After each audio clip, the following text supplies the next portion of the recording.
बात नहीं करना।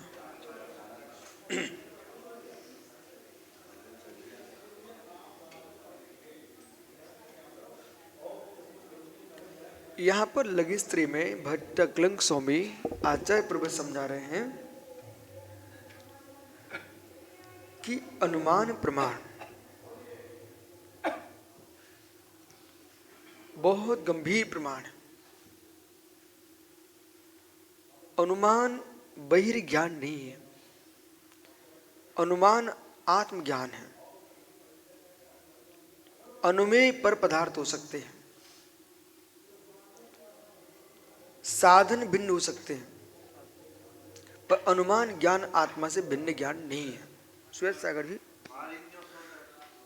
अब जो है जिन लोगों को वास्तविक परिभाषाएं पता नहीं है और घर बैठ के शास्त्र पढ़ते रहते हैं, वे बहुत खतरनाक लोग होते हैं, बहुत खतरनाक। क्योंकि पढ़ा सब कुछ है उनने, पर निर्णय सम्यक नहीं है। उन्होंने अनुमान को बहिर्ज्ञान मान लिया है। क्या अनुमान बहिर्ज्ञान है? अनुमान बहिर्ज्ञान है, बाहर से आया ज्ञान है। सुनिए, साधन से साध्य का ज्ञान अनुमान है, ठीक है। साधन भिन्न हो सकता है, साध्य भिन्न हो सकता है, पर ज्ञान आत्मा से भिन्न नहीं होता। साधना साध विज्ञानम अनुमानम, साधन से साध्य ज्ञान अनुमान है। अब जो अनुमान प्रमाण है,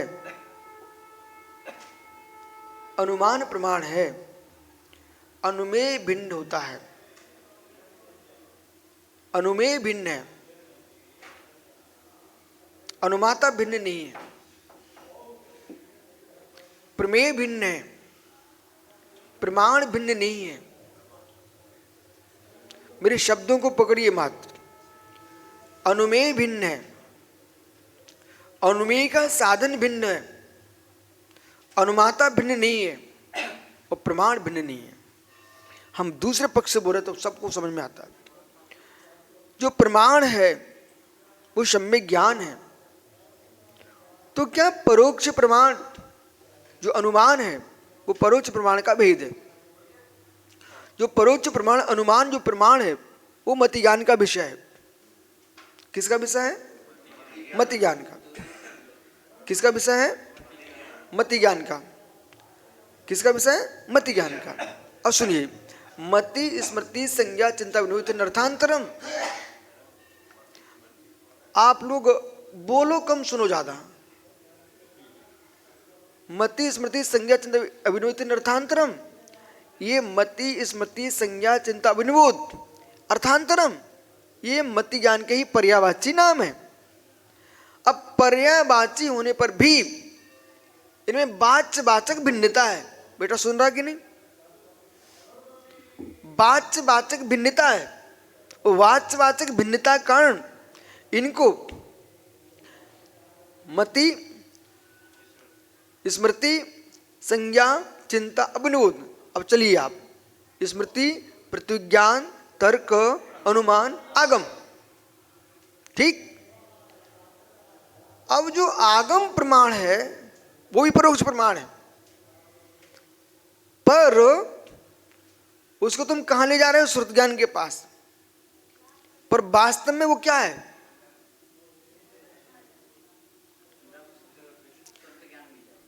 सुनते जाना आप, श्रुत ज्ञान के पास ले गए, पर वो तुम्हारा श्रुत ज्ञान जो आगम है, कल आपका 1 घंटे तक यही विषय चला है, वो आपका श्रुत ज्ञान नहीं है।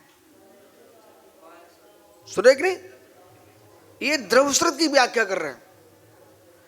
अब द्रवश्रुत की व्याख्या जब कर रहे हैं, बहिर परोक्ष से लेके चल रहे हैं, भाव श्रुत की अपेक्षा से मेरा ही श्रुत ज्ञान है, स्वार्थभूत है। अब आइए अनुमेय अनुमान, अनुमान पे चलिए आप। अनुमान तो अनुमान के माध्यम से तत्व का गंभीर निर्णय होता है। और प्रमाण है सम्यक ज्ञानम प्रमाणम, प्रमाण प्रमाता से भिन्न के भिन्न। सुनिए, भिन्ना भिन्न, चलिए, तो भिन्ना भिन्न संज्ञा लक्षण प्रयोजन से है कि अधिकरण से भिन्न? बहुत बढ़िया, अधिकरण से अभिन्न है। तो जो अनुमान प्रमाण है वो आत्मा का विषय है, आत्मा का स्वभाव है कि साधन साध्य का स्वभाव है? बस, बहुत मैं खुश हूं।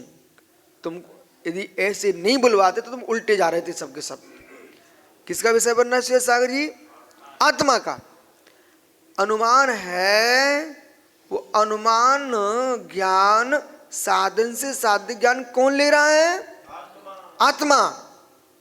किससे ले रहा है? ज्ञान से, मति ज्ञान से। किससे ले रहा है? मति ज्ञान से। मति ज्ञान, जो मति ज्ञान की अवस्था साधन से साध्य का ज्ञान करा रही है, वो मति ज्ञान की संज्ञा अनुमान है। ये निर्णय करना चाहिए आपको, ऐसे आगम पढ़ना चाहिए। जो मति ज्ञान का अंश, जो मति ज्ञान साधन से साध्य को जान रहा है, वो मति ज्ञान का नाम अनुमान है। चलिए, ऐसी आप परिभाषा बनाइए। जो मति ज्ञान स्मृति को विषय बना रहा है, वो स्मृति प्रमाण है भूत को। जो मति ज्ञान वर्तमान में और भूत की स्मृति को जो रूप में देख रहा है, उस मति ज्ञान की संज्ञा पृथ्वी ज्ञान है। मति ज्ञान सब जोड़ते जाइए, ठीक है? उपलम्ब और उपलम्ब व्याप्ति ज्ञान मुआ। जो मति ज्ञान उपलम्ब अनुपलम्ब को ग्रहण कर रहा है, उसकी तर्क संज्ञा है। बराबर? इसमें पृथ्वी तर्क, अनुमान, आगम। और जो आपके वचनों से निबंधित वचनों को के द्वारा अर्थ को ग्रहण कर रहा है, वह श्रुत ज्ञान, श्रुत संज्ञा को प्राप्त है। ओ मति ज्ञान आगम संज्ञा को प्राप्त है। व्याप्ति ज्ञान मुआ। अब मति ज्ञान पूरक श्रुत होता है, ठीक है? तो फिर श्रुत से श्रुत हो जाएगा। इसलिए जो आगम है, जो आगम परोक्ष प्रमाण, जो आगम परोक्ष प्रमाण, तो हमने तो आपके वचनों को ग्रहण किया है। आप तो वचन निबंधनम आगमा, आपके वचनों का निबंधित है, उसका नाम आगम है। अब चलिए, फिर आपको 336 भेद बनाएंगे आप, तो आपको जीते जी बनाना चाहिए। अभी मरमर के बनाते तुम सब। मरमर के मतलब जो लिखा है सो पढ़ के रट के बता दिया। दिमाग लगाओ। मैंने कहा सजल काला आया है, इसमें इतने में आप अवग्रह दर्शन अवग्रीय अवाय धारणा लगाइए। चक्षुन्द्रिय संबंधी, मन संबंधी, रसनेन्द्रिय संबंधी, स्पर्श इंद्रिय संबंधी, घ्राण इंद्रिय संबंधी, सब में लगाओ ना। जीते जी आगम लगाओगी ना आप। मर कर क्यों लगाती हो? मृत संज्ञा है तुम्हारी सबकी। फिर किरोधमात्मा उसमें लगा लीजिए, कषाय में लगेगी, ज्ञानों में लगेगी, ध्यान में लगेगी, सब में लगेगी। अर्थस्य, सीधा सीधा आप सूत्र बोल, अर्थस्य सबसे छोटा सूत्र है, गंभीर अर्थस्य। तो मतलब ये हुआ कि हमने कहा सजल काला आया है, आपने सुन लिया। तो कर्ण इंद्रिय में दर्शन अवग्रीय अवाय धारणा लगाओ ना। अब लगेगा नहीं लगेगा? वही हो, लगेगा ना। अब प्रश्न है, संसार में तुम ऐसा कौन सा काम करते हो जिसमें अवज्ञा धारणा नहीं लगता? यदि कोई माँ रोटी बना रही है उसमें भी लगेगा, तुम पानी पी रहे हो उसमें भी लगेगा, मतलब कोई भी कार्य कर रहे हो उसमें लगेगा ही लगेगा। अर्थस्य अर्थस्य, क्यों? ज्ञान अर्थ पे घूमता है कि अनर्थ पे घूमता है? वस्तु पर घूमता है या वस्तु पर घूमता है? वस्तु पर ना, तो वो अर्थ से ना वस्तु है। इसलिए बिना वस्तुत्व के वस्तु नहीं, बिना वस्तु के वस्तुत्व नहीं। सामान विशेषार्थम वस्तु, वस्तुनु स्वा वस्तुत्वम सामान विशेषार्थम वस्तु। क्या वस्तुत्व काव्य पीड़ित सागर ने निर्णय किया है कि वाचना करेंगे और क्या बोलते हैं अंग्रेजी में करेंगे, ठीक है। और अब ये श्वेत सागर जैसे महात्मा हैं, ये लोग चाहें तो क्या नहीं कर सकते, ठीक है। ये मत सोचो कि विशुद्ध सागर ने लिखा है, आपने ये सोचा, मतलब आपसे मतलब समझो, ये मत सोचो कि कुंद कुंद ने लिखा है। वस्तु का स्वभाव है, कुंद कुंद भी एक आचार थे। भगवान महावीर ने कहा है आप तो उसमें ये देखो आगम के बाहर है क्या?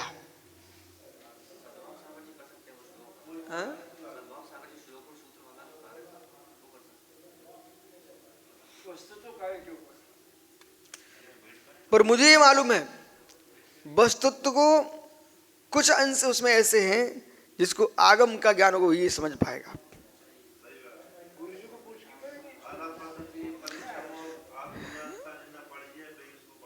हाँ, अष्टसहस्त्री।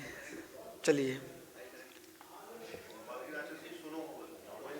चंद्रादि जल चंद्रादि प्रतिपत्ति अनुमान अनुमान यथा तथा अनुमान, इतने श्लोक है। चंद्रादि चंद्र से, चंद्र जल में चंद्रादि का ज्ञान होना भी अनुमान ज्ञान है। इधर देखो कितना सुंदर दृष्टांत दे दिया। कटोरी में पानी भर दिया। अब तुम्हें नहीं था पता आज क्या है, वो आपने कटोरी उठाई, उसमें चंद्रमा दिख गया। ये चंद्रमा दिख रहा है, इसका मतलब आज पूर्णमासी होने चांद निकला हुआ है। ऊपर सिर गई नहीं तुम्हारा, कटोरी को नीचे देखा पर उसमें क्या दिखा तुमको? चांद। तो तुमको किसका ज्ञान हो गया? चंद्रमा का। पूर्ण चंद्र का तो पूर्णिमा का ज्ञान हो गया। आइए, चंद्रमा ज्ञान हो गया किससे? कटोरी से। तो इसी प्रकार से जैसे कटोरी के नीचे चंद्रमा पानी में झलका देखा तो चंद्रमा का ज्ञान हो जाता है, ऐसे ही सजल का बेटा देखा, दीपक आपका बेटा देखा, मुझे बहुत सारा ज्ञान हो गया है। वे पागल लोग हैं, अब इतनी सारी बात पूछें, बताऊं मालूम कितने कितने ज्ञान हो गया? बताऊं आपको।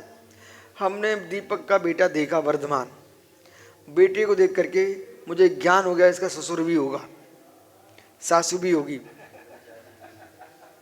मुझे ज्ञान हो गया सासू की बेटी भी होगी, मुझे ज्ञान हो गया अब वो दीपक ब्रह्मचारी नहीं है, मुझे ज्ञान हो गया अब इसको पैसा भी कमाना पड़ता होगा।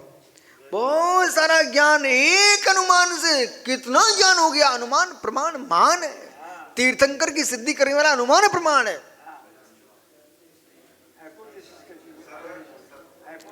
सूक्ष्म दूरार्था प्रत्यक्षा कर चिंता अनुमित रग्रादि सर्वज्ञ संस्थिति। तो सर्वज्ञ की सिद्धि किससे हो रही है? सुनाइए इस श्लोक आप लोग सब मिलके।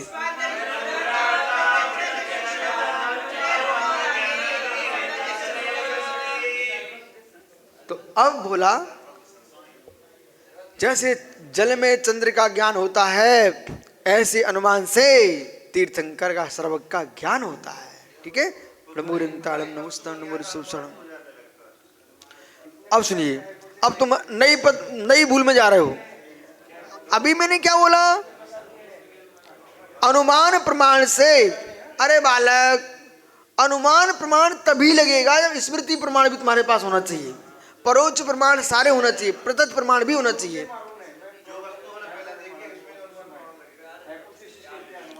अनुमान प्रमाण में साधन दिखना चाहिए, तब साध्य का ज्ञान होगा। भैया पढ़ो, पद्म पुराण पढ़ो।